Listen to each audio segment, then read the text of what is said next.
Dear friend, have you ever felt like your life is passing by like a wind, so fast that you don't have time to stop and ask, am I living or just existing?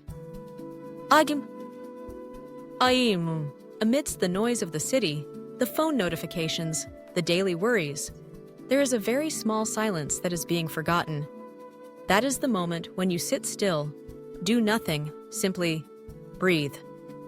Buddha does not teach us to become someone else.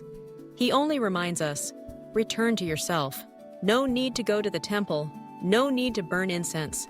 If this morning you woke up a little earlier, put your hand on your chest, took a deep breath and vowed, today I will live a good life, then you have already started practicing. Practicing is not a big thing. Practicing is a very small thing that anyone can start. And if you are listening to these words, then perhaps within you there is a light burning, small, but enough to show the way back. It is just a minute in the morning when you can keep calm. Then the whole day, your mind will be as steady as a calm lake. The ancients did not have alarm clocks, did not have smartphones, but they had a kind of silent wisdom. Every morning, before the sun rose, they made a pot of tea, sat quietly watching the smoke rise, said nothing, thought nothing, just present. You know, we do not need to renounce the world to enter the path of spiritual practice. We just need to stop for a moment and learn to live slowly. And we have already begun. You may be a busy mother, a worried father, a busy employee. But if every morning you quietly offer a blessing, I vow not to hurt anyone today, then you have built a temple in your heart. It is not a big thing, but it is these small things that are the most solid foundation of peace. And then, you will see, when the mind is calm, everything around becomes gentler. There was a man who lived in the suburbs. Every morning, he got up early, swept the yard, cooked breakfast for his wife and children, and then went to work as a bricklayer. He did not know how to chant sutras, did not understand the Buddha's name, but every day he told himself, today I will not get angry. Today I will live a good life. His neighbor asked him, you do not go to the temple, do not chant sutras, how can you live such a good life? He just smiled. The temple is in the heart. Sutras are what you do every day. We sometimes forget that. Cultivation is not about how many sutras your lips can recite, but about how many good deeds your heart can do. Cultivation is not about how many times you worship Buddha, but about whether you stop before saying something that hurts others. Buddhism does not require us to leave the world, but only reminds us not to let the world leave our true heart.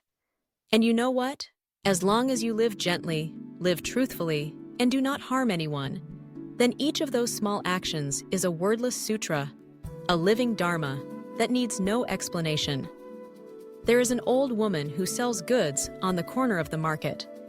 Every morning, when she sets out her stall, she clasps her hands and mumbles a few prayers. I hope everyone who comes today is happy. I hope the rain doesn't splash on the backs of those who go to the market.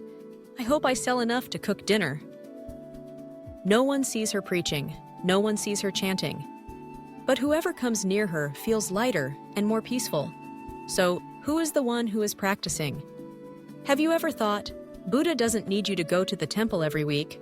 Buddha only hopes that you will have a little less anger and a little more kindness every day. Not everyone who wears blue robes is a monk, and not everyone who wears secular robes is not yet awakened.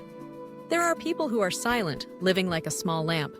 Not bright, but bright enough for others to see the way. Like an old driver who chants Buddha's name every morning before getting in the car. Not to pray for more passengers, but to keep his heart free of anger and his mouth free of arguments. And thanks to that, in 10 years of driving, he has never quarreled with anyone. We often mistakenly think that practicing is withdrawing from life. But sometimes, living fully in life while maintaining a good heart is practicing in the middle of the stream. This life does not require us to be perfect. As long as we maintain a good heart in the midst of challenging days, that is enough. The Buddha never asked us how many sutras to recite or how many Dharma practices to practice. He only asked, today, how did you live your life? Some people live in wealth but are always jealous and envious. Some people live in poverty but their hearts are full of joy and tolerance. Who is the one who is getting closer to the path? Cultivation is not a title. Cultivation is every day reducing a little greed, a little anger, a little ignorance. It is every morning starting with a mindful breath. It is every night ending with a good wish. If you ever thought that you are not destined to cultivate, then today, right now, know that. As long as you have a good heart, the path has opened up under your feet. Live lightly, live deeply, live kindly. Don't expect anything big. Just live so that whoever comes near you will feel their heart soften. You have Buddha in you. And if you are living quietly like that every day, then you don't need to look for a pure land anywhere else, because right where you stand is the place of practice. Thank you for listening.